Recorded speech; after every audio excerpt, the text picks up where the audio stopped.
Good day and welcome to Common Sense with Tom Schmitz. On today's show, it's Cop Talk with the Ocala Police Chief, Greg Graham.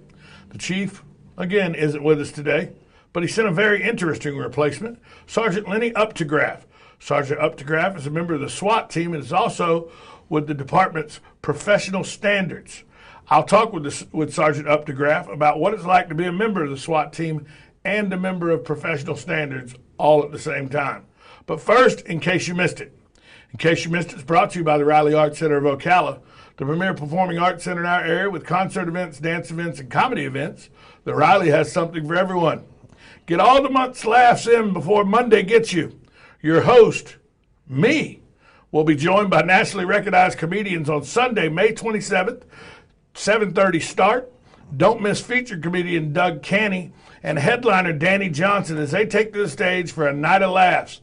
The bar opens at 6:30, and I take the stage as your host at 7:30.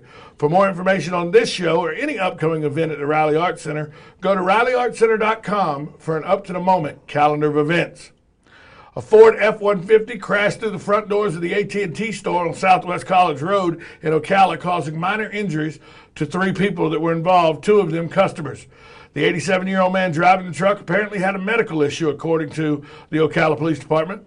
Around 1:30 p.m. today, the driver came to the AT&T parking lot and wanted to park in a handicap spot. He told Ocala Fire and Rescue paramedics all he remembers is he passed out, and when he did so, his foot must have hit the gas pedal. The truck slammed into the front door and plowed all the way into the back of the store. A 51-year-old woman and her 19-year-old son were seated at the table in the store when the truck hit them. Reyes said the woman was hit on her right hip and the teen on his left leg. The driver and 2 customers were taken by ambulance to West Marion Community Hospital, all with minor injuries. As of 2:25 p.m., an Ocala City building inspector was on the scene, making sure the building was habitable. That was, in case you missed it, brought to you by the Riley Arts Center. Find them on the web at RileyArtsCenter.com. Now I'd like to welcome in from the Ocala Police Department, Sergeant Lenny Uptagraft. Sergeant, good afternoon to you. Pleasure to be here. Thank you. So, Sergeant, how long have you been with the police department? Just over 12 years now. Now, was this your first police department, or did you transfer here from somewhere, or was this your first time? 12 years ago was your start? 12 years ago, excuse me, actually was my start as a sworn law enforcement officer, but I started my law enforcement career actually in 2001 with the Marion County Sheriff's Office. I actually kind of took an unusual path, and I started off as their public information officer, or their spokesman. So you were the PIO for, you were doing Paul Bloom's job, because that's what he's doing now for the Sheriff's Department. Paul probably does a much better job of it than I did, but yes, I sat in that office. And we have a great PIO for the Ocala Police Department, Megan Shea. She does that now. We do. So why police? Why police work? Well, for me, I think it was actually fortunate. You know, sometimes you find the job and sometimes the job finds you. And law enforcement kind of found me. As I said, I went in as the PIO. My career at that point, I had been in college. I was studying journalism at the University of Florida. It was mainly online stuff, and that's where I kind of thought my career was going to be headed. And at that point in time, they had an opening for the public information officer. And I took it thinking, well, you know, I mean, that doesn't sound bad. That's something that would probably be interesting and, you know, might look good on a resume. But I don't know that I certainly wasn't looking for a job as a cop or as a police officer. But it was a job that exposed you to every facet of the agency. And I think being able to kind of view it closely from the sidelines, after a little while I started thinking, you know, I want to do that. That's kind of what I want to do. So in 2004, I went to the police academy. I finished up with that, and the Ocala Police Department gave me a great job opportunity here, and I've been with them ever since. You are with the Professional Standards. The Office of Professional Standards. Office of Professional Standards. Is that a more fancy way of saying internal investigations? Yes and no. Internal affairs is definitely part of the Office of Professional Standards, and to a degree, yes, that's kind of a word that frightens a lot of people and we don't like, so we kind of cloak it in the Office of Professional Standards. But there are a lot of things that are rolled into professional standards. We are, and when I say we, there are 3 of us in the office. That's headed up by a captain and myself and another working sergeant in there. And we're tasked mainly with conducting reviews throughout the agency on an ongoing basis to make sure that we're following our own processes and policies and make sure things are working, you know, the way they should. I've actually found it to be very interesting since I've been in there. I tell people if you've ever gone to, say, Disney and you've taken that downtown, not downtown Disney, but behind the scenes tour, yeah. Exactly, you know exactly what I'm talking about. Right, well, you kind of pull the curtain back and you see how everything works. Well, professional standards, we do a lot of that. We go to the differing spots in the agency. We want to see how things work and make sure that we're following their own policies. But for me, it's great because you get to go to a lot of different parts of the agency that you might not have otherwise had an opportunity to do so, and you learn a lot about it. We work closely with the K-9 unit and make sure that they're following their policies and procedures, which they always do. I brought them up solely because they're somebody who was always right on point. But the things they're supposed to do with their training aids. I've never been a K-9 officer. I probably wouldn't have had an opportunity to be a K-9 officer. But I've had the ability to see what they do, and now I know a lot about it. I can speak, somewhat knowledgeably about it. So to me, it's fascinating just to find out all the different things that we do and see it up close. So basically, then you are the watchdog group for the police department.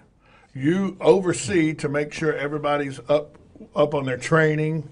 It's not just, you're not just investigating police officers like you always see on TV when internal affairs come, but because it's such a small part of professional standards, you're making sure that officers are up to their training. They each individual department is in the latest training, up to date. Everybody's there. Everybody's their gun certifications up to date. And all those things. It's not a criminal investigations unit. It's basically an overseer of the police department. Correct. We are not a criminal investigations unit. I think that's something that's important to point out.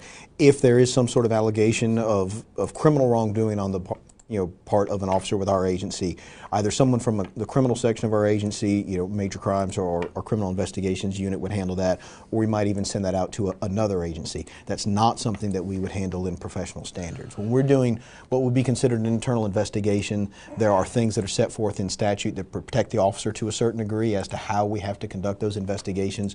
The criminal investigation would always take precedence, and that would be handled first before it would ever move to what we would call an internal. Because you always see on TV, Hollywood always makes it where IA, Internal Affairs, is the criminal arm of the police department. Very seldom does the police department investigate itself in a criminal matter. An outside agency comes in and handles that almost exclusively. Is that correct?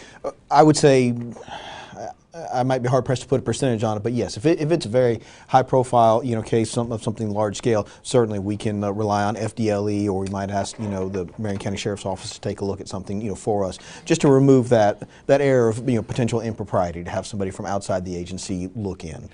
So your office then makes sure that everything's up above board, training wise, practices wise, and you're kind of like that person, the group who makes sure the transparency exists as well, aren't you? Sure. And I do want to say, we're mentioning training a lot. We do have a seperate training section, and They do a great job. And he's been on, the officer that leads that training area has been on here. That would be Sergeant Boss. Yeah, he oversees that.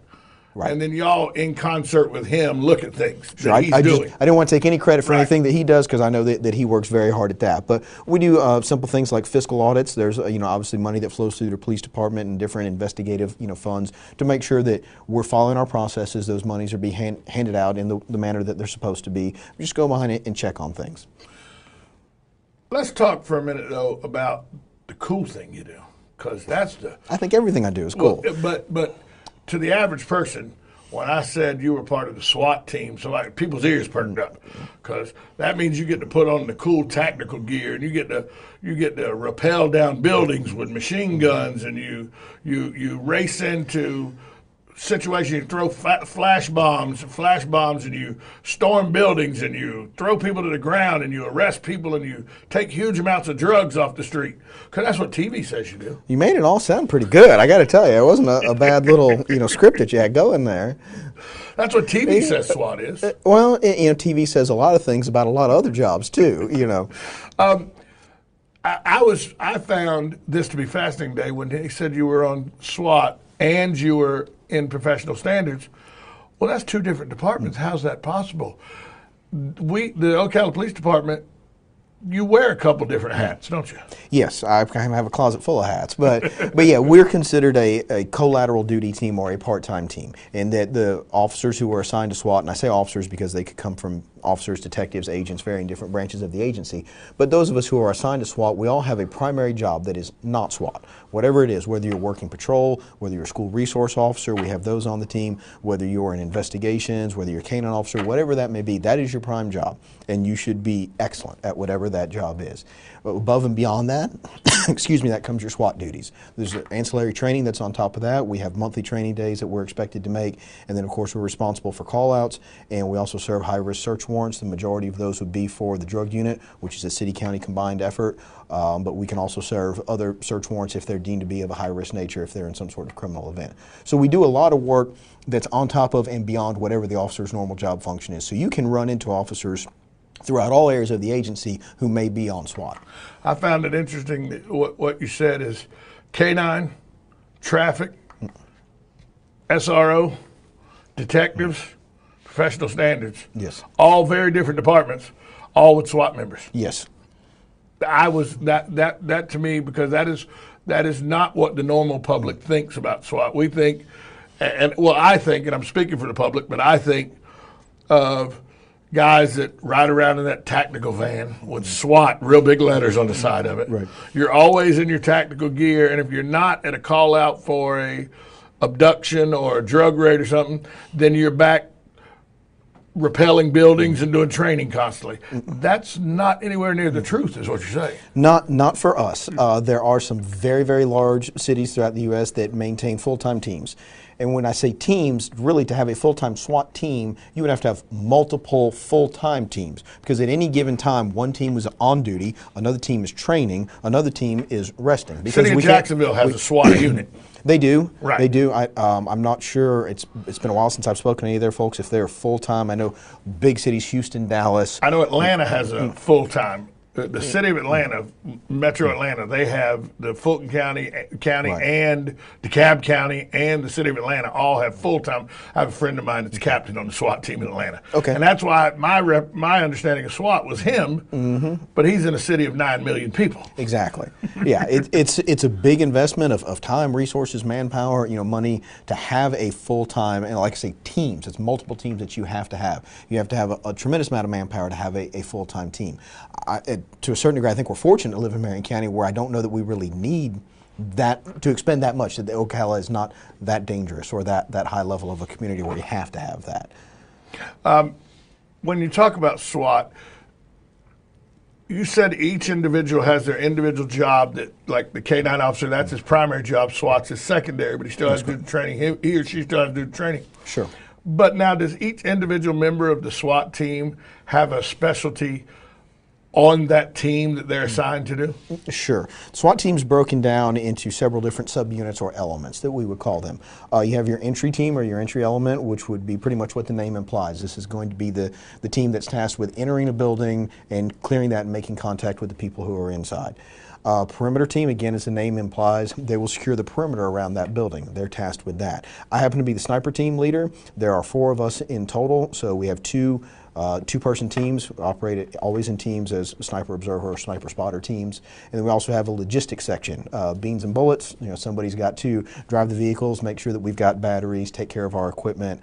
I help out a little bit on that, but we've got some other folks who work really hard at making sure we've got what we need as far as that's concerned. All of them very important to the overall success of the unit, but I would think the logistics is really, really important. Logistics is a lot. You don't think about batteries and stuff like that until your radio goes dead or something. Then you'd be like, what? Right.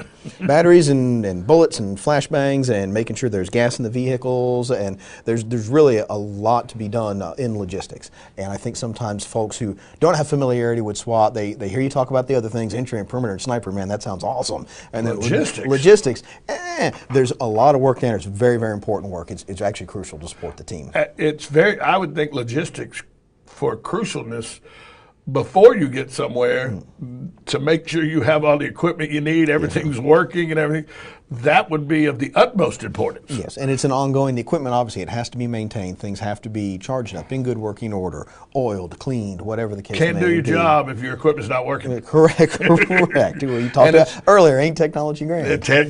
We've experienced some technology issues here today.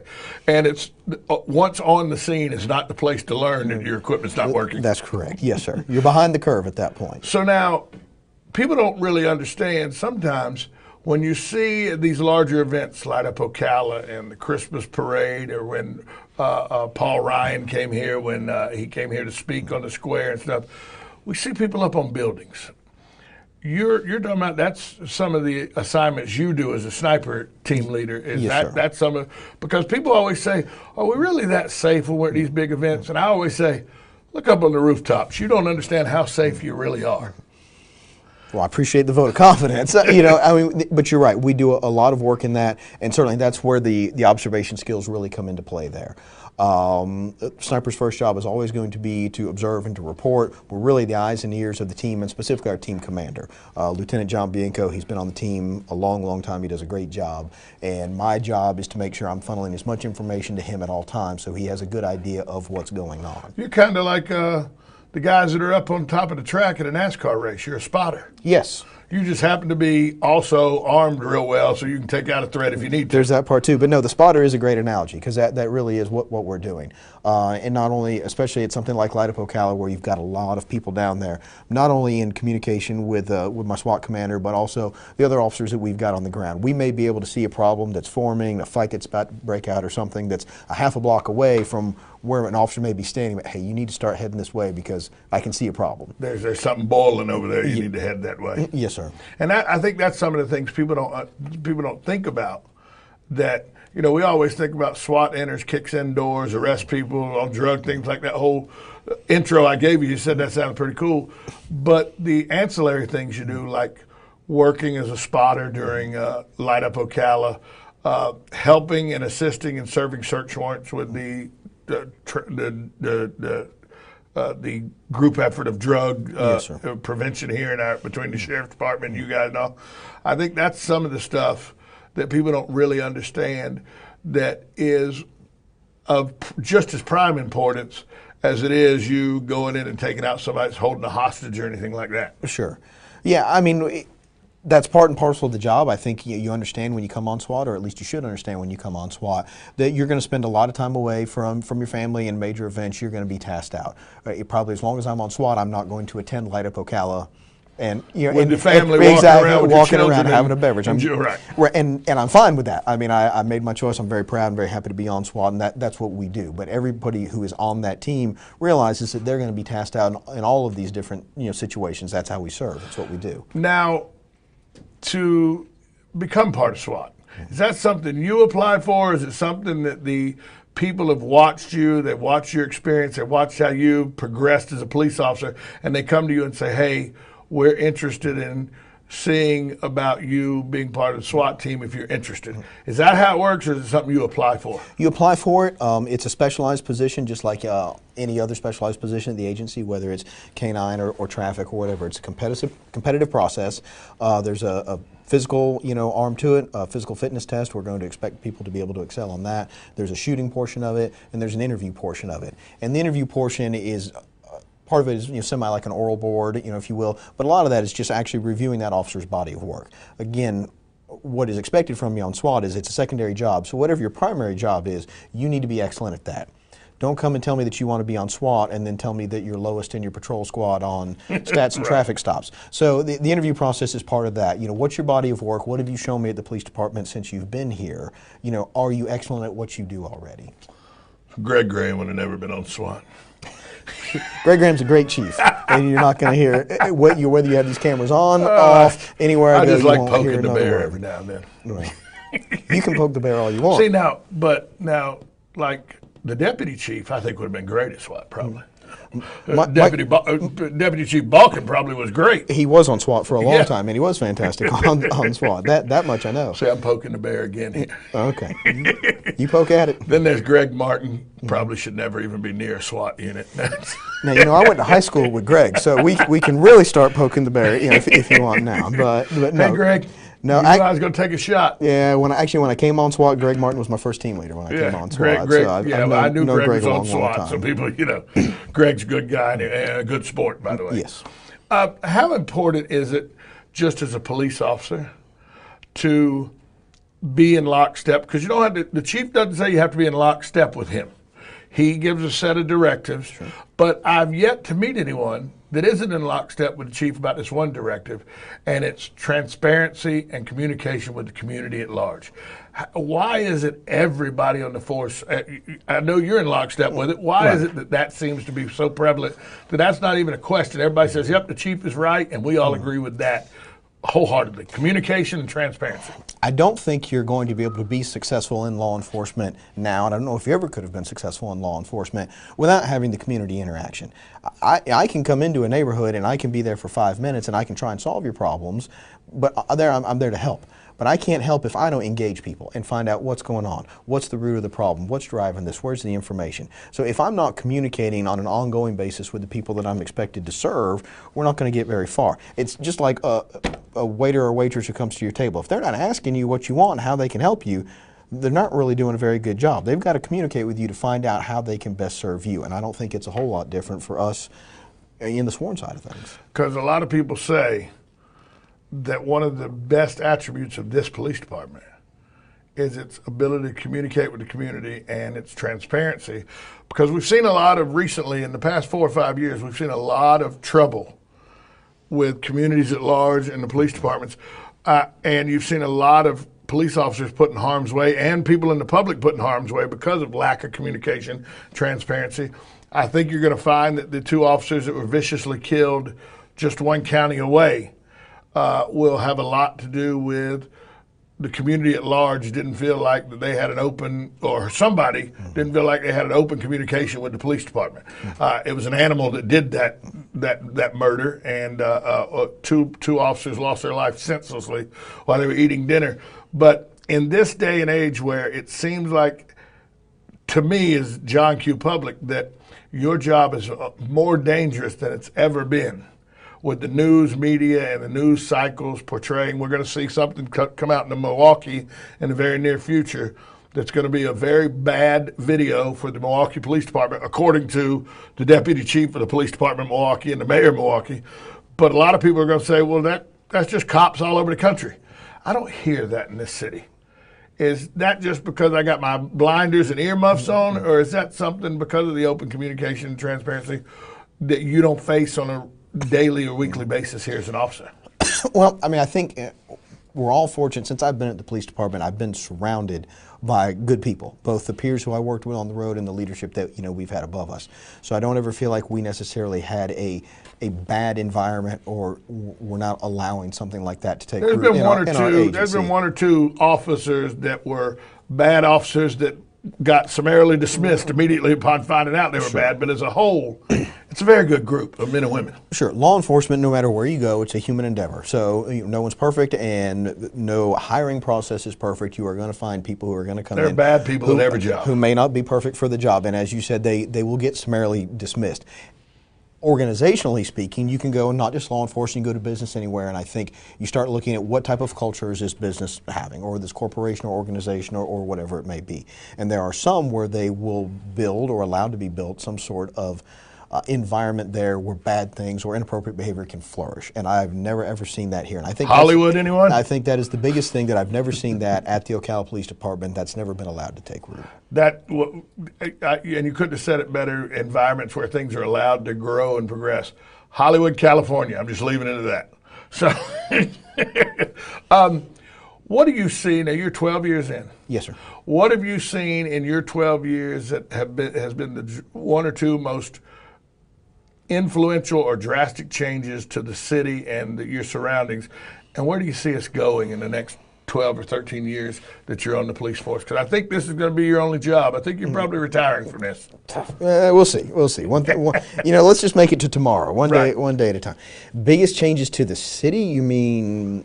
Yeah, what have you seen? Because 12 years ago, this was a completely different environment and city than it is now. Mm-hmm. Is it the number of people? Is that pretty much it? Or the technology's changed? Because now everybody says, you went in to be a news reporter. Sure. Everybody's a news reporter now because their telephone allows them to be. Sure. Are those probably the 2 biggest changes you've seen, just the number of people in our area and technology? Yeah, I mean, growth for sure. I mean, I've lived in Ocala quite a long time now, since I was 11, so I don't want to tell you how many years that was, but it was a few years ago since I was 11.